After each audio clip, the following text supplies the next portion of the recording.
Affairs funda में आप सभी का स्वागत है। मैं हूं आपके साथ अभिषेक शर्मा और आज के इस वीडियो सेशन में हम 4 जुलाई तक के सभी इंपॉर्टेंट करंट अफेयर्स कवर करने वाले हैं। हमेशा की तरह आप इस वीडियो को अंत तक जरूर देखिएगा, आज भी आपको काफ़ी कुछ जानने के लिए मिलेगा। साथ ही गाइस इस सेशन को शुरू करने से पहले आप सभी को बताना चाहूँगा, यदि आप हमारे daily current affairs PDF, weekly PDF और मंथली पीडीएफ चाहते हैं तो इस वीडियो के फर्स्ट कमेंट में या फिर डिस्क्रिप्शन में दिए गए लिंक पर क्लिक करके पा सकते हैं।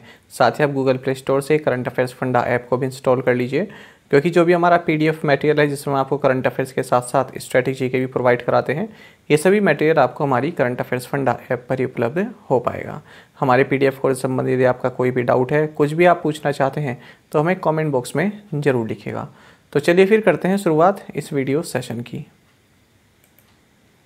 The 12th edition of the India Camp 2022 will be held in which city? पूछ रहे हैं कि इंडिया कैम्प 2022 का 12वां संस्करण किस शहर में आयोजित किया जाएगा। ऑप्शंस आपके सामने हैं और सही आंसर ऑप्शन ए है मुंबई। देखिए, आपको जानना चाहिए कि इंडिया कैम्प 2022 इसका 12th एडिशन इसी साल के अंत में होना है और इस बार इसका थीम रहेगा vision 2030 chem and petrochemicals build India. तो अब ये एडिशन संपन्न होना है, 12th एडिशन, तो इसके लिए तैयारियां भी चाहिए।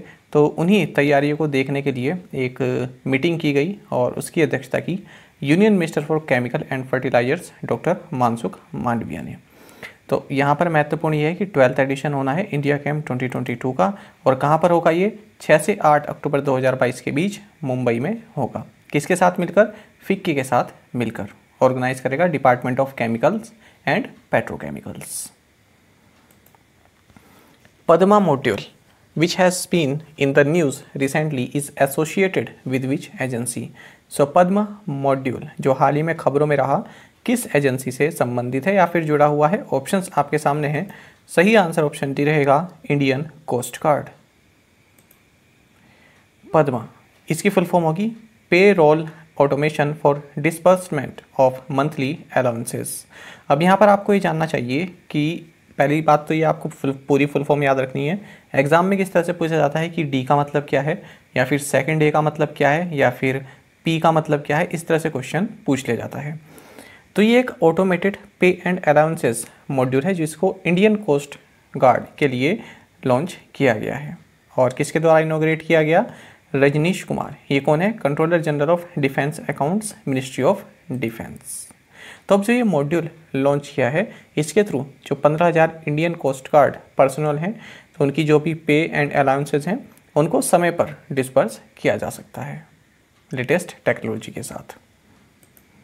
बाकी आपको ये भी जानना चाहिए कि हाल ही में पोरबंदर गुजरात में इंडियन कोस्ट गार्ड में 835 स्क्वाड्रन, 835 आप इसको कहेंगे 835 स्क्वाड्रन, जो कि Indian advanced light helicopter mark 3 squadron है, इसको हाल ही में इंडियन कोस्ट गार्ड में इंडक्ट किया गया है। किस जगह? पोरबंदर गुजरात में। तो ये नई स्क्वाड्रन है जिसको इंडियन कोस्ट गार्ड में इंक्लूड किया गया है या फिर कमीशनड किया गया है पोरबंदर गुजरात में। तो दोनों एक जैसी न्यूज़ है, इसलिए मैंने क्लब कर दिया ताकि आसानी रहे आपको पढ़ने में। साथ ही ये भी आप ध्यान दीजिएगा, Abhyas high speed expendable aerial target, heat जिसे आप बोलते हैं, तो इसको भी सक्सेसफुली उड़ीसा के जो उड़ीसा कोस्ट पर जो चांदीपुर है, यहाँ पर इंटीग्रेटेड टेस्ट रेंज है, तो यहाँ से इसको सक्सेसफुली टेस्ट फायर किया गया है। Which Indian naval ship entered Pearl Harbor in Hawaii islands to participate in RIMPAC 22? पूछ रहे हैं कि रिमपैक 22 में भाग लेने के लिए किस भारतीय नौसेना जहाज ने पर्ल हार्बर हवाई द्वीप में प्रवेश किया? ऑप्शंस आपके सामने हैं। सही आंसर ऑप्शन बी रहेगा INS सतपुरा। देखिए, INS सतपुरा ये रिमपैक 22 इस मल्टी डायमेंशनल एक्सरसाइज में पार्टिसिपेट करने के लिए पर्ल हार्बर, जो कि हवाई आइलैंड्स में है, यहाँ पर जो है एंट्री इसने की है। अब जो ये रिमपैक 22 मल्टी डायमेंशनल एक्सरसाइज है, तो इस बार जो एडिशन है इसका 27 कंट्रीज इसमें पार्टिसिपेट कर रही है। किसके द्वारा इसका नेतृत्व किया जाता है इस एक्सरसाइज का? जो यूनाइटेड स्टेट्स की नेवी है उसके द्वारा। और ये कैसी एक्सरसाइज है? एनुअली है या फिर बाइनली है? तो ये बाइनल एक्सरसाइज है, यानी कि 2 साल में एक बार होती है। क्या फुल फॉर्म है इस रिमपैक की? Rim of the Pacific exercise 2022। तो INS सतपुरा यहाँ पर पार्टिसिपेट कर रहा है। साथ ही एक P-81 मैरीटाइम पेट्रोल एयरक्राफ्ट भी यहाँ पर शामिल हुआ है। Asian juniors squash championships where Anahat Singh won the gold medal in the girls under 15 category held in which country? पूछ रहे हैं कि एशियाई जूनियर स्क्वैश चैंपियनशिप जहां भारत की अनाहत सिंह ने अंडर 15 बालिका वर्ग में स्वर्ण पदक जीता, किस देश में आयोजित किया गया? ऑप्शंस आपके सामने हैं। सही आंसर ऑप्शन सी है, थाईलैंड। जानिएगा, भारतीय प्लेयर हैं स्क्वैश प्लेयर अनाहत सिंह। तो हाल ही में एशियन जूनियर्स स्क्वैश चैंपियनशिप ये पटाया थाईलैंड में संपन्न हुई है। इसका अंडर 15 कैटेगरी में जो है भारत की अनाहत सिंह ने गोल्ड मेडल जीता है। तो ये भी महत्वपूर्ण करंट अफेयर आपके लिए। Who won the Chennai open 2022 chess tournament? Chennai open 2022 शतरंज टूर्नामेंट किसने जीता? ऑप्शंस आपके सामने हैं। सही आंसर ऑप्शन सी रहेगा, सावशेंको बोरिस। तो सावशेंको बोरिस ये रशियन ग्रैंड मास्टर हैं और इन्होंने भारत के नितिन सेंथिलवेल को हराकर चेन्नई ओपन 2022 का खिताब जीत लिया है। Who won British grand prix 2022? British grand prix 2022 किसने जीता? ऑप्शंस आपके सामने हैं। सही आंसर ऑप्शन बी है, कार्लोस सेंज। तो देखिए, कार्लोस सेंज जूनियर इन्होंने ब्रिटिश ग्रां प्री 2022 जीत लिया है। आपको जानना चाहिए जो कार्लोस हैं ये स्पेनिश रेसिंग ड्राइवर हैं जो कि फॉर्मूला 1 में compete करते हैं फरारी के लिए। How many states are categorized as top achievers in the ease of doing business ranking of states and union territories? पूछ रहे हैं कि राज्यों और केंद्र शासित प्रदेशों की ease of doing business ranking में कितने राज्यों को टॉप अचीवर्स के रूप में वर्गीकृत किया गया? ऑप्शंस आपके सामने हैं। सही आंसर ऑप्शन सी है, 7। महत्वपूर्ण करंट अफेयर है, ध्यान से देखिएगा। देखिए, हाल ही में ministry of commerce and industry, याद रखिएगा किसने? Ministry of commerce and industry ने ease of doing business ranking release की है और ये किस पर बेस्ड है? Business reforms action plan BRAP report 2020 पर, बिजनेस रिफॉर्म्स एक्शन प्लान पर। अब यहाँ पर देखिए कई तरह की कैटेगरीज हैं। सबसे पहले टॉप अचीवर्स हैं। टॉप अचीवर्स में 7 स्टेट्स को रखा गया है, आंध्र प्रदेश, गुजरात, हरियाणा, कर्नाटक, पंजाब, तेलंगाना एंड तमिलनाडु। ये सभी टॉप अचीवर्स हैं, यानी कि सबसे अच्छी कैटेगरी में इनको रखा गया है। उसके बाद फिर अचीवर्स हैं। अचीवर्स में 6 स्टेट्स हैं, ओडिशा, हिमाचल प्रदेश, उत्तर प्रदेश, उड़ीसा, माफ़ कीजिएगा, उड़ीसा, हिमाचल प्रदेश, उत्तर प्रदेश, महाराष्ट्र, मध्य प्रदेश। ये सभी अचीवर्स कैटेगरी में है और यहाँ पर ये उड़ीसा जो है 2 बार आ गया। तो अभी देखेंगे कि कौन सा स्टेट मिस हुआ है। इमर्जिंग बिजनेस इकोसिस्टम, यहाँ पर 11 स्टेट्स एंड यूनियन टेरिटरीज हैं जिनमें Delhi, Manipur, Meghalaya, Nagaland, Tripura, Puducherry, Dadar and Nagar Haveli and Daman and Diu, Chandigarh, Bihar, Andaman and Nicobar and Jammu and Kashmir. ये सभी इमर्जिंग बिजनेस इकोसिस्टम्स में शामिल हैं। उसके बाद है एस्पायरर्स। तो एस्पायरर्स में 7 स्टेट्स हैं, गोवा, आसाम, केरल, राजस्थान, झारखंड, छत्तीसगढ़ एंड वेस्ट बंगाल। ये सभी एस्पायरर्स में हैं।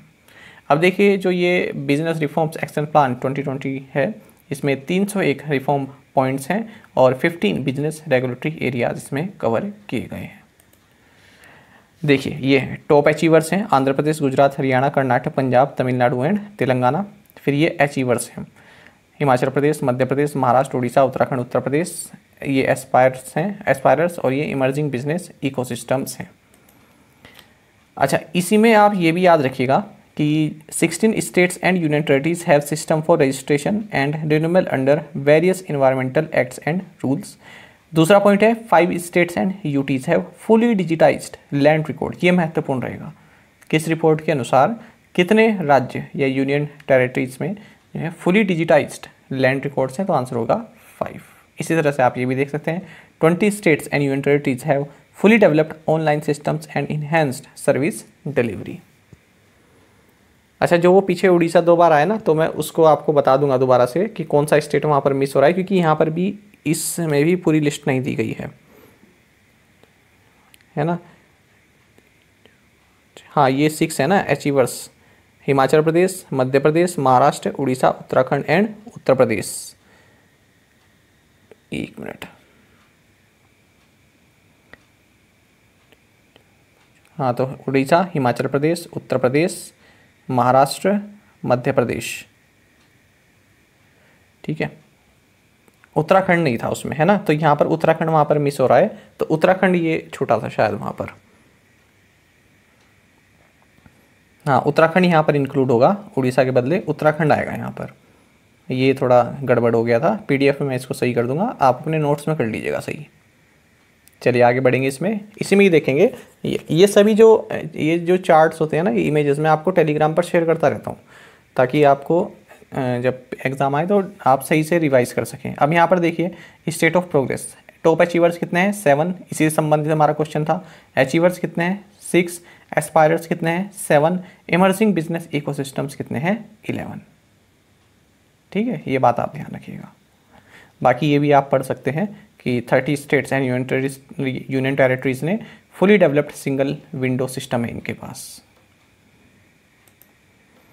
The Uttar Pradesh government signed a memorandum of understanding with the Airport Authority of India for the operations and maintenance of how many airports in the state। Uttar Pradesh सरकार ने राज्य में कितने हवाई अड्डों के संचालन और रखरखाव के लिए भारतीय हवाई अड्डा प्राधिकरण के साथ एक समझौता ज्ञापन पर हस्ताक्षर किए हैं। ऑप्शंस आपके सामने हैं, सही आंसर ऑप्शन सी रहेगा 5। तो देखिएगा उत्तर प्रदेश गवर्नमेंट ने एक मेमोरेंडम ऑफ अंडरस्टैंडिंग यानी कि एमओयू साइन किया है एयरपोर्ट्स अथॉरिटी ऑफ इंडिया के साथ। किस लिए? जो 5 एयरपोर्ट्स हैं, जो 5 न्यू एयरपोर्ट्स उत्तर प्रदेश में डेवलप किए जा रहे हैं उनके ऑपरेशन एंड मेंटेनेंस के लिए। तो ये एयरपोर्ट्स कहाँ पर आ रहे हैं? आजमगढ़, अलीगढ़, श्रावस्ती, चित्रकूट एंड सोनभद्र डिस्ट्रिक्ट में। In June 2022 who chaired ONDC यानी कि open network for digital commerce advisory council meeting. June 2022 में ONDC सलाहकार परिषद की बैठक की अध्यक्षता किसने की? ऑप्शंस आपके सामने हैं, सही आंसर ऑप्शन ए रहेगा पीयूष गोयल। तो देखिए ONDC की फुल फॉर्म आपको जानना चाहिए, बहुत महत्वपूर्ण है और आपके एग्जाम में पूछा भी जा सकता है। Open network for digital commerce. तो इसकी जो एडवाइजरी काउंसिल है उसकी अध्यक्षता की गई minister of commerce and industry Piyush Goyal के द्वारा। क्यों की गई? कि जो ये प्रोजेक्ट है ONDC का जो प्रोजेक्ट है इस पर प्रोग्रेस किस तरह की है उसको रिव्यू करने के लिए। आपको जानना चाहिए पायलट फेज पे जो ONDC इसको लॉन्च किया गया 29 अप्रैल 2022 को 5 सिटीज़ में, new Delhi, Bengaluru, Bhopal, Shillong and Coimbatore.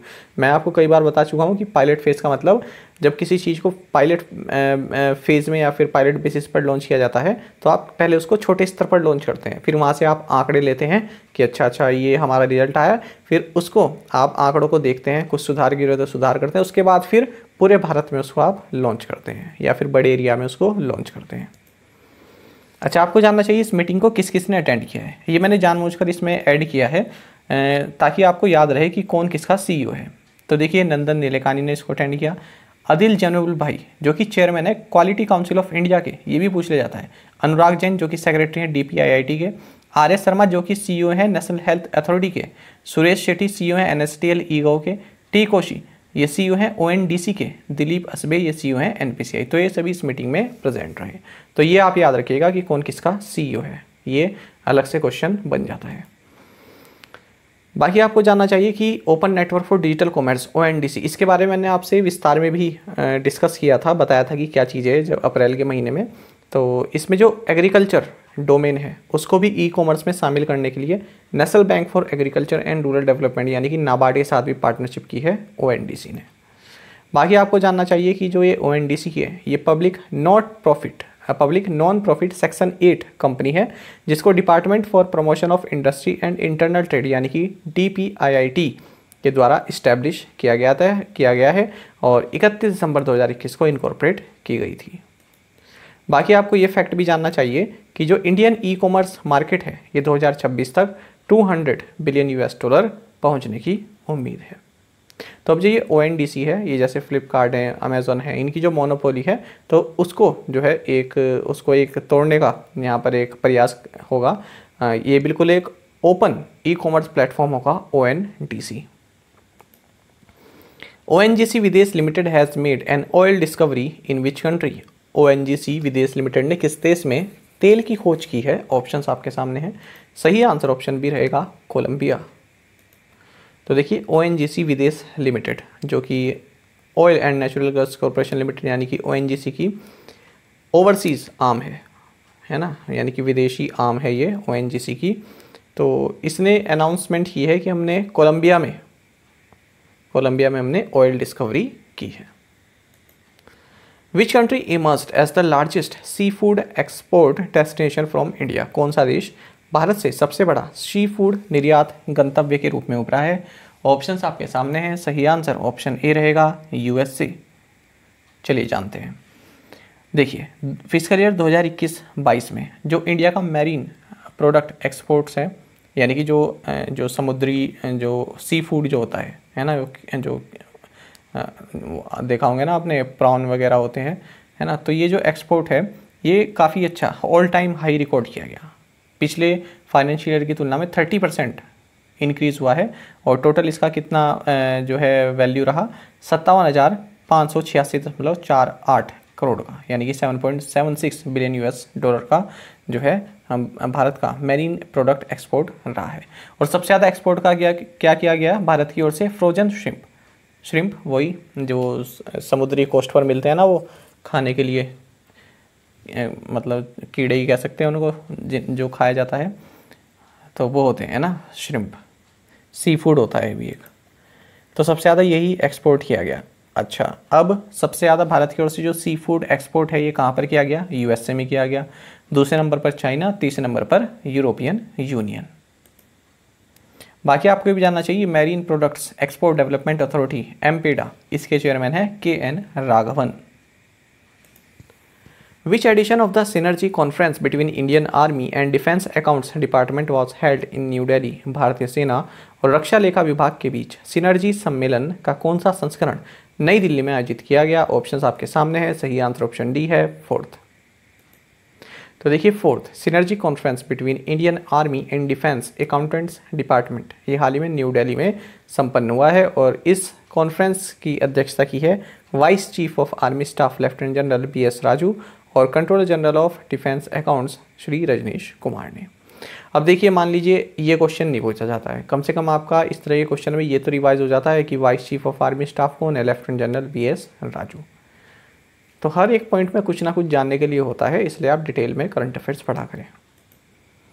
The Centre's Department of Pension and Pensioners Welfare will collaborate with which bank to create an integrated pension portal to enhance ease of living of pensioners? केंद्र का pension और पेंशनभोगी कल्याण विभाग pension भोगियों के जीवन को आसान बनाने के लिए एक एकीकृत पेंशन पोर्टल बनाने के लिए किस बैंक के साथ सहयोग करेगा? ऑप्शंस आपके सामने है। सही आंसर ऑप्शन बी है, स्टेट बैंक ऑफ इंडिया।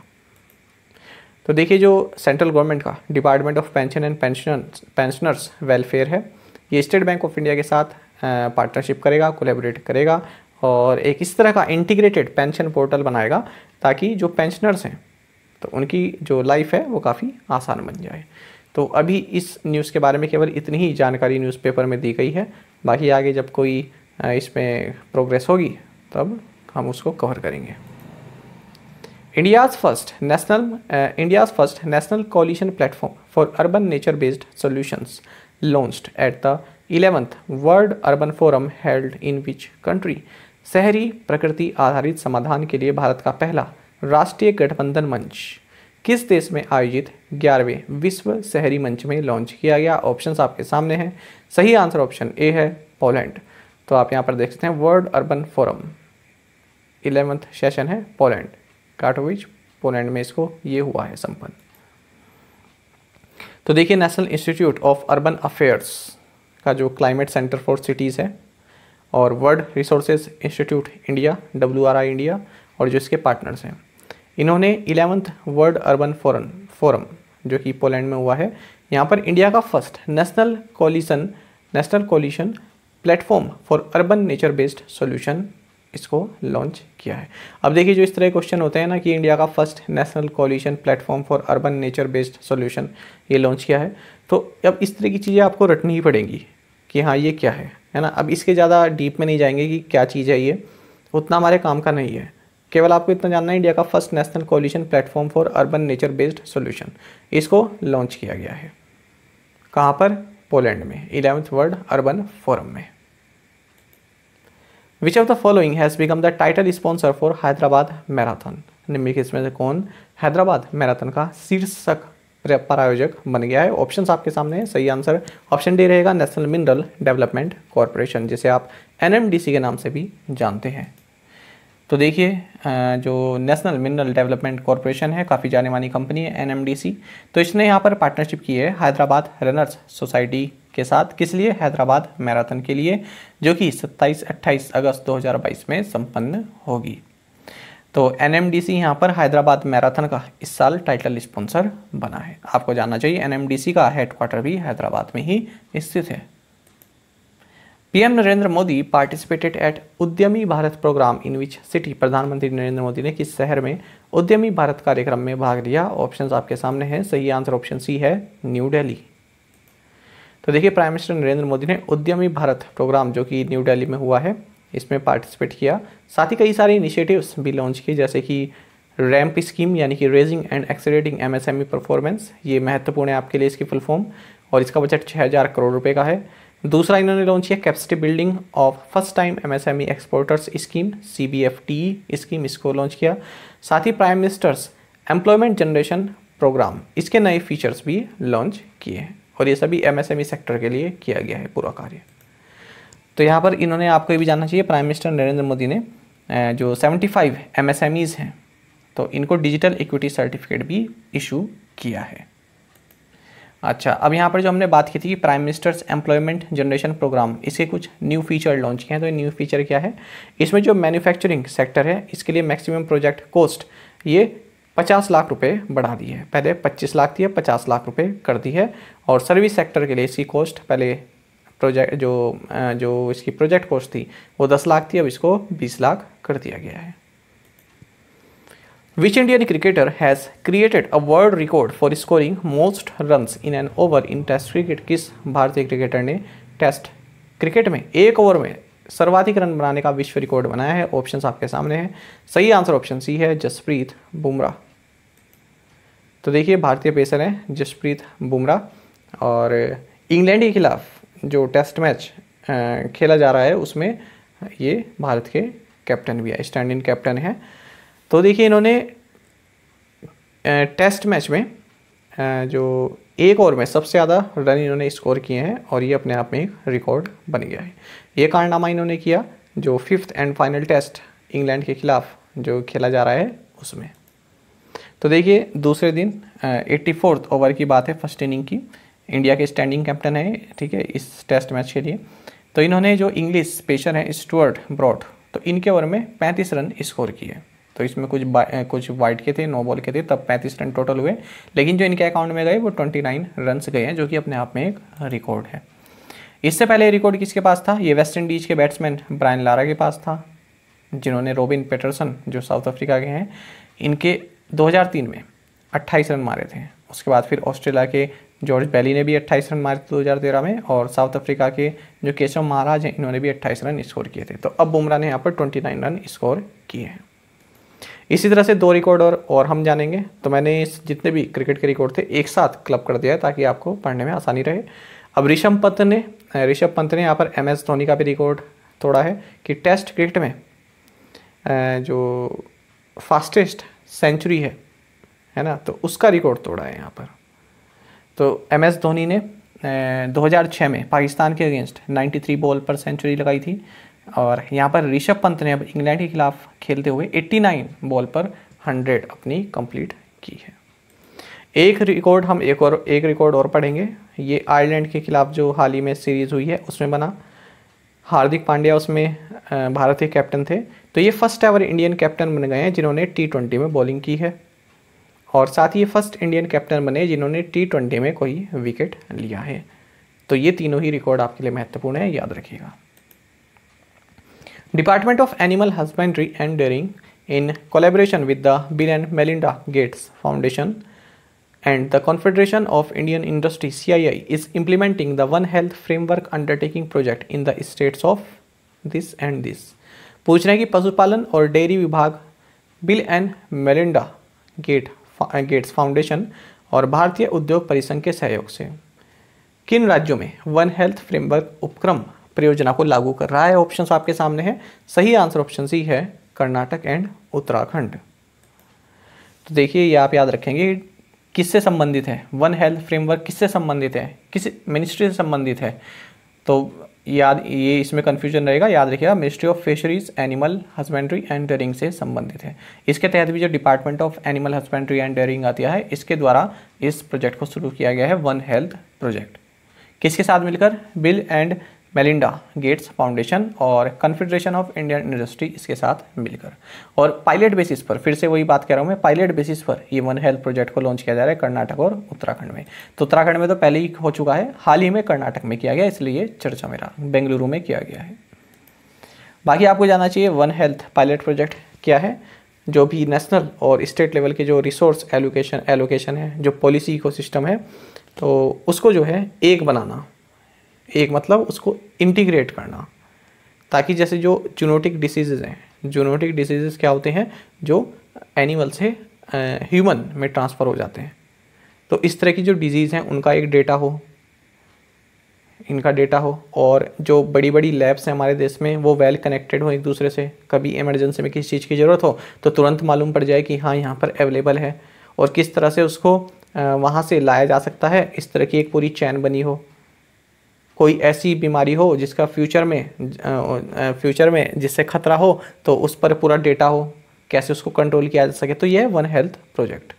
तो इसमें जो है ना, एनिमल की हेल्थ, ह्यूमन हेल्थ, और जो हमारा ये जो वाइल्ड लाइफ है, ये हमारा जो एनवायरनमेंट है, ये तो ये सब मतलब ये सब कैसे सही रहे, किस तरह से इनमें बैलेंस बना के रखें, उससे संबंधित है one health project. Previous assignment question के आंसर देखेंगे। Which countries are part of I2U2 initiatives? Answer is India, Israel, USA and UAE. What is India's rank in the Global Hunger Index 2021? Answer is 101. Which country launched satellites into orbit with its homegrown Nuri rocket? Answer is South Korea. Who pledged to donate 60,000 crore rupees to a slew of social causes to mark 60th birthday? Gautam Adani. Pradhan Mantri Garib Kalyan package insurance scheme for health workers fighting कोविड-19 was launched on 30 March 2022 to provide comprehensive personal accidental cover of rupees 50 lakh to all healthcare providers. The scheme has been extended for a further period of 180 days from 19th April 2022। और आप में से कई students ने बिल्कुल सही answer दिया है। इसी तरह से आप पार्टिसिपेट करते रहिए। साथ ही रिवीजन पॉइंट्स क्यों अब इंक्लूड नहीं किए जा रहे हैं, इस पर भी एक मैंने आपको एक छोटी सी वीडियो बनाकर बताई है कि क्यों उसको रिवीजन पॉइंट को हटाया गया है। बाकी जो इंग्लिश वोकैब वाला सेक्शन है वो इंक्लूड रहेगा, जब मुझको अच्छे शब्द मिलेंगे इंग्लिश के, वो हम इंक्लूड करेंगे। आपको बता दें जो रिवीजन पॉइंट है और जो ये इंग्लिश वाला है, ये साल की शुरुआत से ही हम आपके लिए लेकर आ रहे हैं, और इसकी आप में से किसी ने डिमांड नहीं की थी, ये हमने अपने आप ही आपके लिए शुरू किया था ताकि आप कुछ अच्छा सीख सकें। तो रिवीजन पॉइंट तो ये है कि आप अपने आप से भी कवर कर सकते हैं, पर इंग्लिश का जो सेक्शन है उससे कई स्टूडेंट्स के मैसेज आते हैं हमारे पास, टेलीग्राम पर भी आते हैं कि कईयों को फ़ायदा हुआ है। अब 6 महीने में इतनी सारी वोकैबलरी आपके पास हो गई है, जो जनवरी से लेकर अब तक जो देख रहे हैं, ढंग से देख रहे हैं, सीरियस होकर उस वोकैब को देख रहे हैं, तो उनको काफ़ी फ़ायदा भी हुआ है। तो इंग्लिश वोकैब कंटिन्यू रहेगी, जब भी अच्छा शब्द मिलेगा मैं आपके लिए उसको लेकर आऊँगा। आज के असाइनमेंट क्वेश्चंस देखेंगे। व्हाट इज़ SDG गोल 14, जो सस्टेनेबल डेवलपमेंट गोल है, तो उसमें गोल नंबर 14 क्या है ये आप बताइएगा। What is 30x30 commitment? National Mithun research centre is located in which state? 2022 UN ocean conference was co hosted by Portugal and which country? इसी से संबंधित है ये जो पहले वाला क्वेश्चन है हमारा। Name the world's largest cruise ship that was recently dismantled without a single sailing. तो पांचों क्वेश्चंस के आंसर आप कमेंट बॉक्स में जरूर बताइएगा। यदि आपको एक क्वेश्चन का आंसर भी आता है तो भी आप हमें कमेंट बॉक्स में बता सकते हैं। साथ ही करंट अफेयर्स फंडा को आप टेलीग्राम पर भी ज्वाइन कर सकते हैं। यहाँ पर रेगुलर वीडियो अपडेट्स और करंट क्विजेस हम आप सभी के लिए डालते रहते हैं। साथ ही डिस्कशन ग्रुप में आप किसी भी क्वेश्चन का सॉल्यूशन पा सकते हैं। दोस्तों, यहाँ पर हमारे करंट अफेयर्स की प्लेलिस्ट दी गई है, इसको आप जरूर देखें और अपने दोस्तों के साथ, फेलो एस्पिरेंट्स के साथ हमारे करंट अफेयर्स को शेयर जरूर करें। आज का ये सेशन आपको कैसा लगा कमेंट बॉक्स में जरूर बताइएगा। Thank you guys.